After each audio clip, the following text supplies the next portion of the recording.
સુરતની ગોળાદરા પોલીસ દ્વારા સ્વૈચ્છિક હથિયારો જમા કરાવવાની ઝુંબેશમાં સહભાગી થઈ લોકો પાસેથી હથિયારો જમા લીધા હતા। સુરત પોલીસ દ્વારા હાલ સ્વૈચ્છિક હથિયારો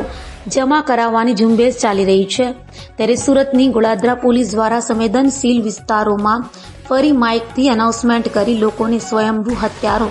જમા કરાવવા જણાવાયું હતું, જેને લઈ ગોળાદરા પોલીસની આ ઝુંબેશ અને આદેશને લોકોએ સ્વીકારી લઈ ઘાતક હથિયારો, લાકડાના ફટકા, લોખંડનો સળિયો, રેમ્બો છરી, તલવાર, ચપ્પુ જેવા હથિયારો જમા કરાવાયા હતા।